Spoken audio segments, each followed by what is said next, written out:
clicked.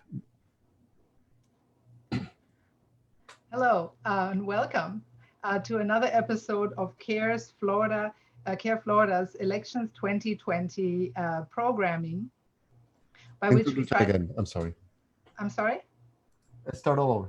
Yeah. Start now. Are we ready? Start again, please. Thank you.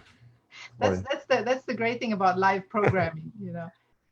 So are we live? Yeah. Very good. Okay. Welcome to another episode of CAIR-Florida's Elections 2020 programming, by which we try to introduce issues and candidates and let voters know that their votes matter and what the issues are surrounding Florida. We're very fortunate today to have a candidate for Florida House District 64 joining us as our guest, the intrepid Jessica Harrington. And I say intrepid because she used to teach middle school. And if anybody knows anything about kids and the ages at which they are, in my view, the meanest, and I've raised kids, it's middle school. So Jessica, welcome to our program. Thank you so much for having me. It's definitely a pleasure to be here, and I'm excited to have this conversation today about the issues that we care about here in our community. And yeah, I'm excited. Thank you so much for having me.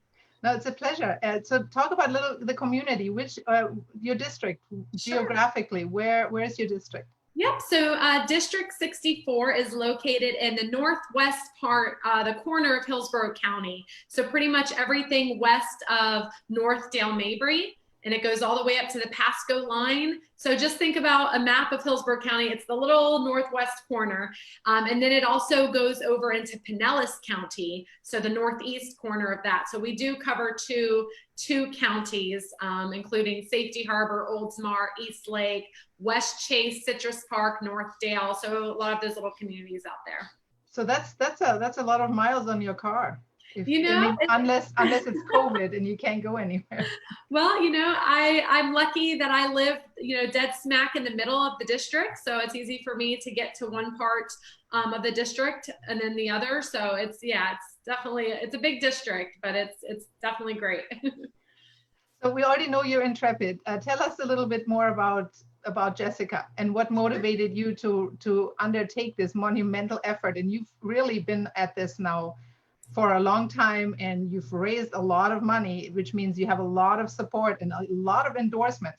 By the way, any information about Jessica you can find at jessicaharrington.org, including a map of the district in case you didn't get that earlier. So please. Yeah, so I grew up here in Florida. I actually grew up in South Pinellas County, and you know, I love our state. And I decided to become a teacher. You know, my grandmother was a teacher, and I decided to become a teacher. So right now I teach middle school. Like you said, it's definitely a very difficult age group for some, but I love it. I think you definitely have to have a certain kind of temperament and personality to work with middle school age children, but they're great. I love them. It's wonderful.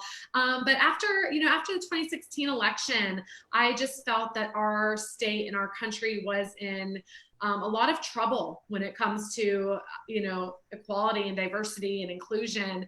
And so I teach civics, which is, you know, it's all about the Constitution. It's all about our rights and our responsibilities. And I could not stand by and watch what was happening in our country, the negativity that was happening, and, you know, the rights that seem to be trampled on everywhere, which way you look, whether it be Amendment 4 with, you know, returning citizens and having the right to vote, or whether it be, you know, us making sure that we're protecting our environment for our children. I mean, there's so many issues here in Florida.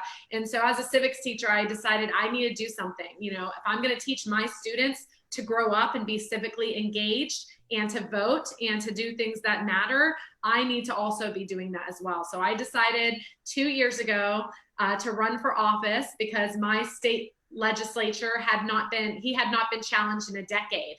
And I thought that's not what democracy is when you don't have choices. Usually, you know, you have to have choices. So I put my name on the ballot and we did really well. We almost flipped this seat. And I was teaching at the same time. So it was really difficult to run a campaign and also teach middle school. But I thought to myself after that election, after losing that election, what would have happened if I actually would have ran a real campaign and actually done that work. And so I got back into the race about 2 years ago, and I've been hitting the ground ever since, just bringing, talking about the change that we want to bring to our community, and people have really responded. So I'm really excited. We have just, a few weeks left until this election, but we've been working really hard to let people know that we are here to represent people, and it needs to be more than just politics. There's too much fighting and division happening in our country, and we need to elect teachers, I believe, are the perfect profession to go to Tallahassee and to bring unity and to bring real change. We do it every day in our classroom with all the different personalities we work with. Why not in Tallahassee? And as a civics teacher, you're actually teaching children how the country is supposed to work. Yeah, exactly. And it's really hard, it's hard to bite your tongue into, because ethically and morally, we can't bring politics into our classroom. And as a civics teacher, we don't do that. We are there to teach the basics of government, how it works, how it's run, the Constitution, what is in the Constitution, and how to be a civically engaged student. So those are the things I'm allowed to teach. But again, we have to also understand that we have an obligation, a moral obligation, responsibility to make sure that we also ourselves as teachers are standing up against things that are wrong. And I think, and the reason I stepped out of the classroom and took a leave of absence, because again, I didn't want to blur those lines, and I want my students to understand that, the fight that I'm taking to Tallahassee is for them. So being able to step out of the classroom for a few weeks to run this campaign, I think was the moral thing to do. And that's why I did it. So, yeah. Well, that certainly sounds like you're joining a lot of Americans who kind of became active after the 2016 election, when they saw that their neighbors were being, vilified, called names, singled out. And that's something that obviously has happened. Actually, incidentally, that's when I joined CAIR, because I, live in Temple Terrace, and a lot of my neighbors are Muslim. And when you get the Muslim ban suddenly coming down, so talk a little bit about social justice and what that means to you, and how it influenced your choices. Yeah, so we have to recognize that we as a community are very diverse, especially in Florida. We are one of the most diverse states in the entire country. But our lawmakers and our government don't reflect that. So when you look at a legislature that looks very similar to the legislature of 140 years ago here in Florida, you can see that we need change, that we need to elect leaders. We don't have enough Muslim Americans elected into office. We don't have enough African Americans elected into office. We need, and women as well. So we need to make sure that our state reflects our leadership. And so that's something that I'm a big proponent of. That's why I was really happy when in 2018, we actually elected the first Iranian American in the state of Florida. Her name is Representative Anna Eskamani. And that, again, is just the start of it. We need more of those. And it's, when it's 2020 and we're still saying things like the first Iranian American or the first Muslim American elected to Congress, that happened in 2018. For us to we're still saying that these are the firsts. To me, that's not right. That we shouldn't be in the year 2020 and still having to say the first this and the first that. So that just shows that we need to recruit a more diverse group of candidates to make sure they're running, and make sure we're supporting them when they do choose to run. So that's something I am dedicated to doing. And no matter the outcome of this election, I know moving forward, I'm going to be dedicated to making sure that we have a more diverse group of people running for office in the state of Florida, so that it can reflect what we want our government to look like. And that's like us, a more diverse Florida. So inspiring to hear you say that. You're listening to CAIR-Florida's 2020 elections program. We have our guest is Jessica Harrington. Of course, I don't have to say that because it's right all behind you in case somebody's just joining us.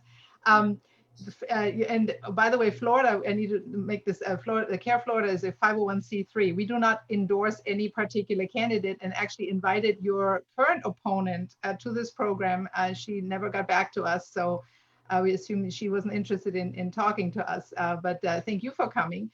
Your current opponent is not the person you originally ran against, right? No, it's a brand new opponent. So, you know, in 2018, I ran against Representative Jamie Grant. He was one of the longest serving lawmakers in the state of Florida.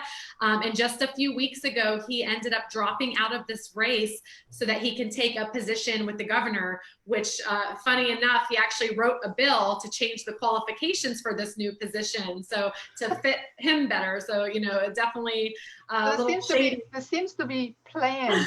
You know, a little shady, you know, and that's the kind of thing that people are sick and tired of. They're sick and tired of politicians coming in and using these seats to just gain political power and notoriety and to move their careers up the ladder. And that is what has hurt our state so much, is that people are here for profits and not people. You know, that's why our schools and our healthcare system and all these things have suffered. And so we need to start electing people to office that care about this job and care about the people that are affecting. A lot of people ask me, oh, well, you know, if you win this position, you know, what are you going to do after that? Are you going to go to Congress? Are you going to just, no, I'm going to be a teacher, because that's what I am. I'm just, you know, using my position, you know, trying to use this position for good and to make sure we can make the real changes. My goal is we do such a great job that I can go back to my classroom and I don't have to worry about this. I, as a teacher, shouldn't have to step out of my classroom and leave my students behind so that I could go and fight for these things that my state representative should have been fighting for.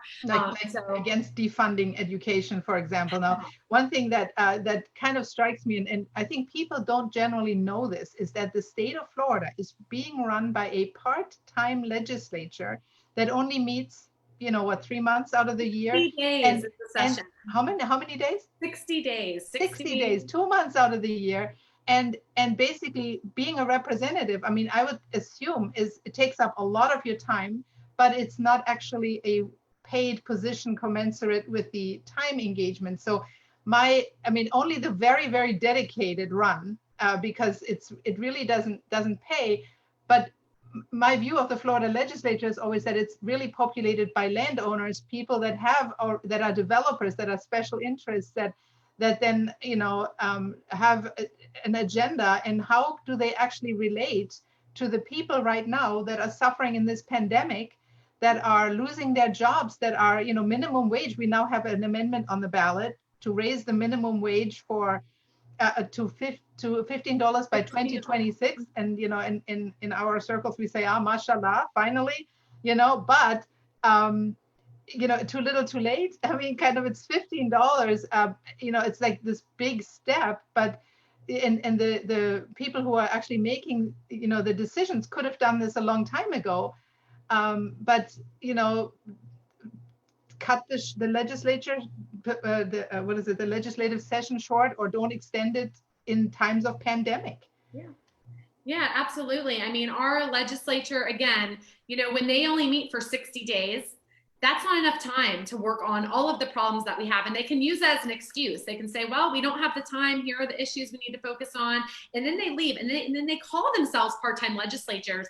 But the thing is when you're elected, you are elected for a 2-year term. So really, for those 2 years, you are, you're in service to Floridians. So to call yourself a part-time legislator is disingenuous, because really you're making policy decisions for our lives full time. So I would implore them to extend the session. And another thing that you mentioned, you know, a legislator in Florida gets paid $29,000 a year for those 2 months. And then for, you know, they do have special committee weeks where they meet in committees to discuss bills that they're going to try to push through. And again, if you look at the makeup of our Florida legislature, over 40% of them are millionaires. So what that tells you is that they're not doing this because, you know, they're doing this because they have their own special interests. And the reason they're able to win these seats is because they're able to pour a ton of money into their own campaigns in order to win these seats. And if you look at how a lot of these candidates are funded, the special interests also back their campaigns, so that when they get to the Tallahassee, they're expected to vote a certain way. That's why I'm very proud that as a candidate, I have refused to take any corporate PAC money or corporate lobbyist money. because again, I don't feel that that is the right thing to do. I take, money from the people that fuel our campaign. We are a people-powered grassroots campaign. And I think that's the right thing to do. So definitely, if you're taking money from the private prison industry, for example, and then you sit on the criminal justice subcommittee, there's a conflict of interest there. And that's what my old opponent did. So, it's definitely. that is one of my pet peeves. I mean, I'm an immigration lawyer by trade. And actually next week, to give a plug, we have Thomas Kennedy and Maria, forget I'm bad now, but he's a very well-known immigration activist to come and talk to us about exactly that. And I know Thomas, actually. I met him a few years ago, and he is an amazing activist and voice for the immigrant community. And I'm very proud of the work that he has done, and also proud of the resistance that he has. He's not worried about the way, he looks, or he's there to make real change. And I'm really proud of him. So that's going to be a really great, I can't wait to see that, actually. Yeah, no, and actually, I'm sorry. I must apologize. It's brain fog, COVID-induced brain fog, quarantine-induced. I don't have COVID. It's Maria Rodriguez, who's the executive director of the Florida Immigrant Coalition, is going to be on our program next week. And actually, the more research you do into this, rhetoric against immigrants, and I mean that's something that hits the Muslim community, obviously, in the portion of it that is immigrant related, because a lot of Muslims, and many don't know that, are actually African American, so their demographics are very diverse in the Muslim community as well. But for immigrants of the Muslim faith, that is a double whammy with it, the discrimination that they face. Not only are they being labeled in negative ways because of their faith, but also because of the immigration rhetoric. And first it was we're going after criminal immigrants, and then you have to also realize that the criminalization of immigration has been a thing that has been basically paid for by courtesy of the private prison industry that is now making a lot of money. And then lawmakers that pass laws that criminalize conduct, or make prison sentences longer, or mandatory minimum, which affects the school to prison pipeline as well as the immigrant community. So, but somebody's getting very, very rich. Can you talk a little bit about education in Florida? Obviously, as an educator, and my son just became a teacher, so I'm a grandmother of mother of a teacher, I guess now. So education in Florida, we hear a lot about charter schools and what's happening to secure the future of public education.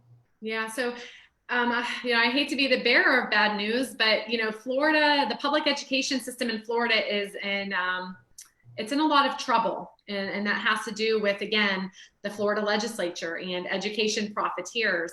The public school system in our country is one of the very last few things that we have that is for all of us, that is meant to be, for our children, to make sure that they have a good quality education that is not something that they have to pay for because it's included with our public dollars.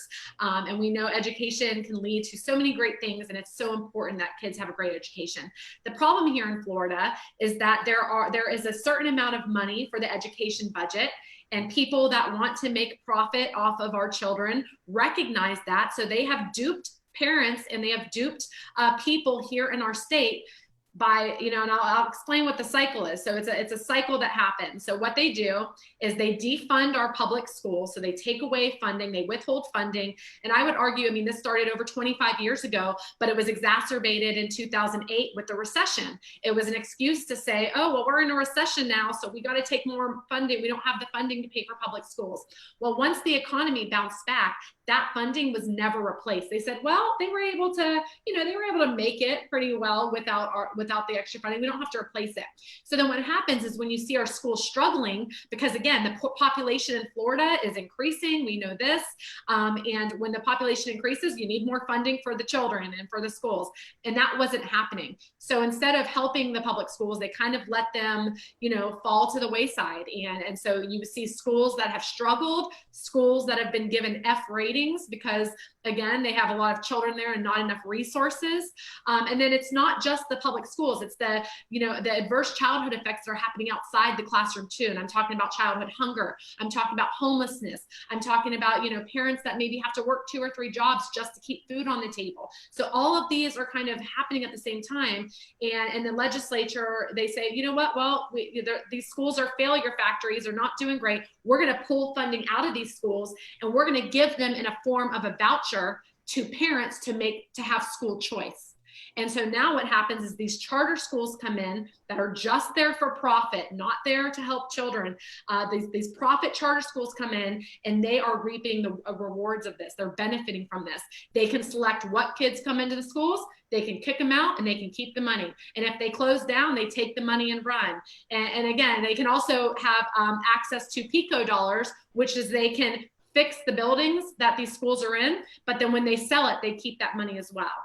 So there is a lot going on. Now, not all charter schools are acting in this manner. There actually are some really great nonprofit charter schools that are actually here to help, to help in our community. But again, we have to be able to weed out the bad actors, and it's not happening in our Florida legislature, unfortunately. Yeah, and I understand that, and this might be, because you hear so many things, but that, there are legislators whose wives are investors in the charter schools. And so obviously the decision-making process, and parents don't know, we as citizens, we're being told this is choice. And, who doesn't like a choice? So what I tell these parents is I say, listen, first of all, it's not the parents choosing the school as much as it is the school choosing the children. First of all, but the second is, wouldn't you feel like you would have more choice if every school in your community was a great school and you had so many choices that you didn't know which one to pick? That's the way it should be. We should not be pitting low economic schools with high. We shouldn't be pitting them against each other for competition. We should make sure, my vision is that in the state of Florida and in our community, every school is an amazing school because we fund it, we pay our teachers, we let them innovate. We let them do the same things that the charter schools do with innovation. They don't have any regulations on them. So they can do all these cool things that public schools aren't allowed to do. So if we can do that and we can make a community of amazing schools, then that's where parents will actually have full choice. And so that's what we're fighting for. Well, I'm certainly fired up. Florida as a whole, it's growing so much. And I think that most of the funding for schools comes from property taxes. And now, there are some amendments on the ballot that are supposed to curtail property taxes. And it seems like all of these things kind of come together to cut the funding for the public school system. And all again we're being told, oh, this is so wonderful. You're getting a tax break, you're getting freedom, you're getting choice. And all of the verbiage that's being used to get the voter to oppose, and who called public schools socialism? Those kinds of things. Yes, of course, it's pooled money that benefits everyone, just like the police, and the fire brigade and anything that makes a society a society, So. Yeah. So again, we need to protect our public schools.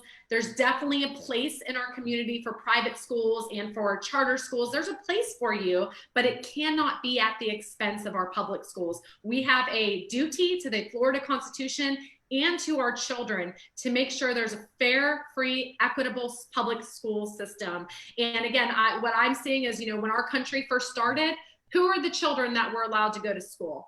It was the wealthy that could afford to send their children and pay for it.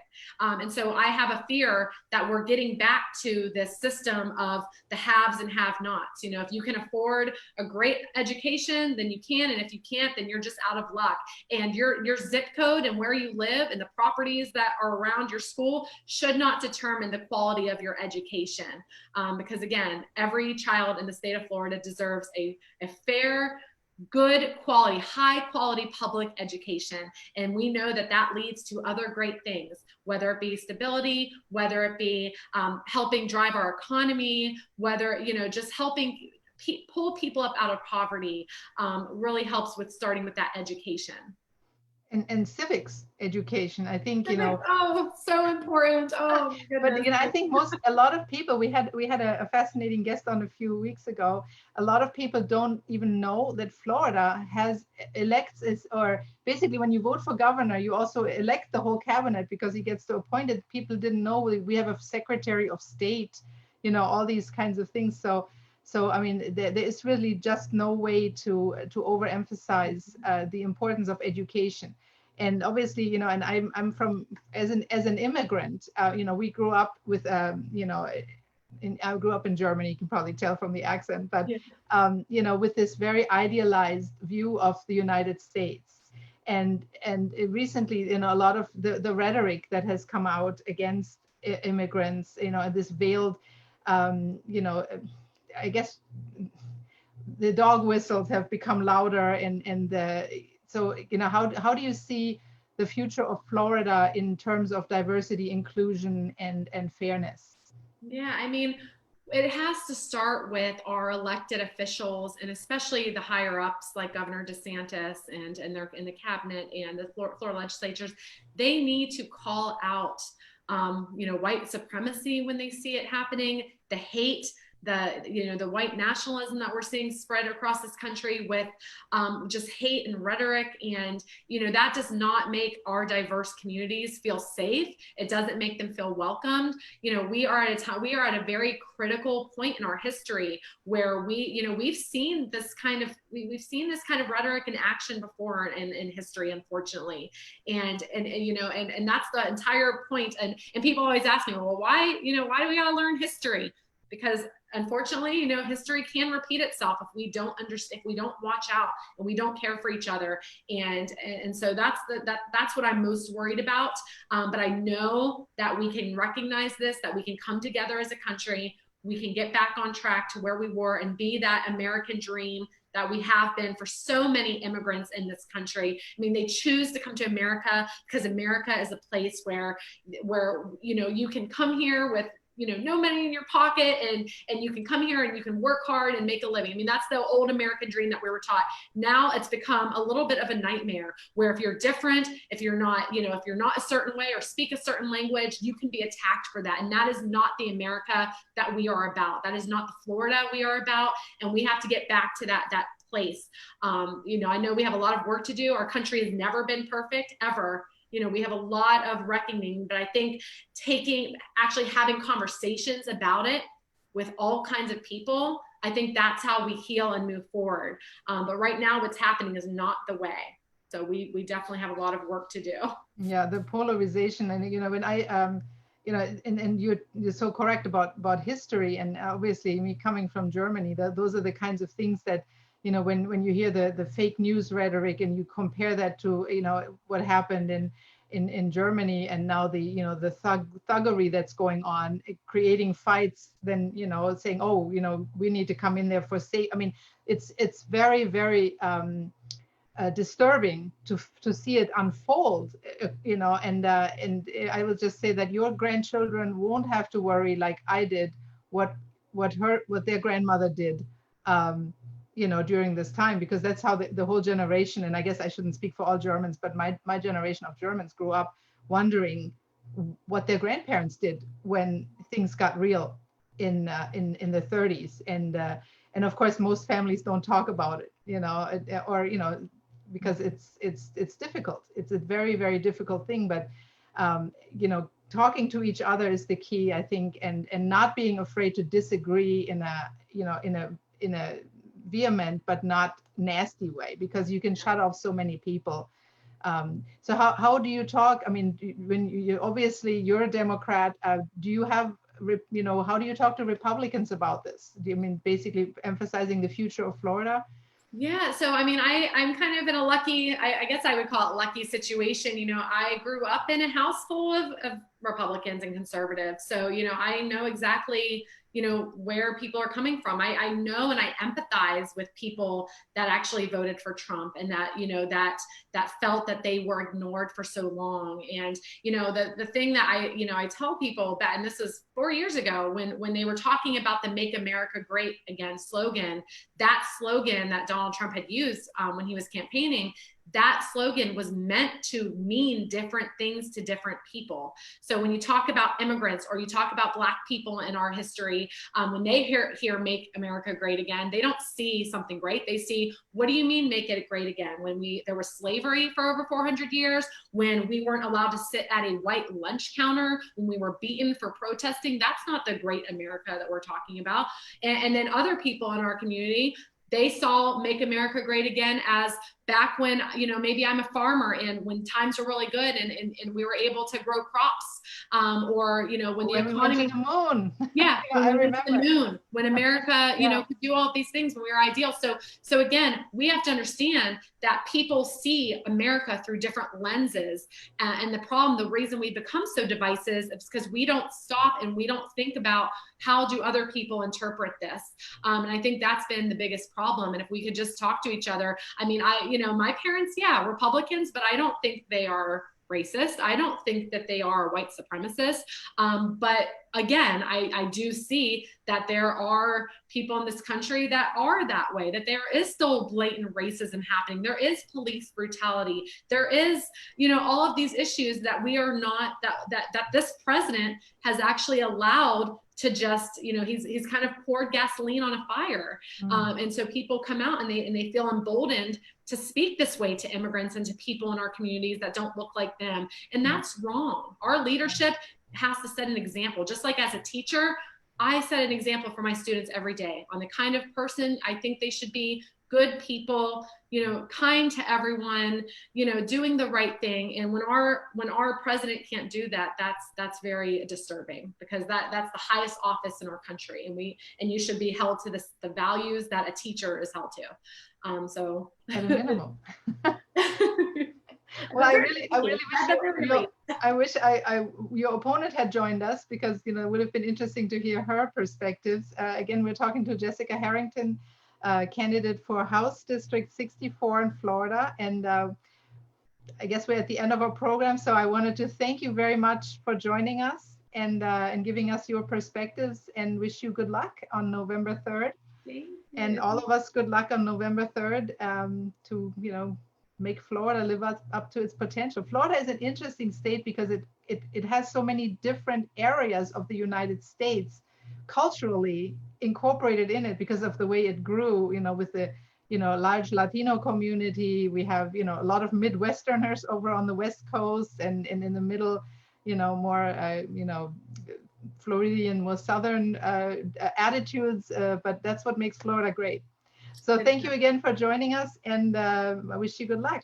Thank you so much for having me. Have a great day, and make sure you all go out and vote, and you vote all the way down the ballot. For sure. All right, bye-bye. Thanks.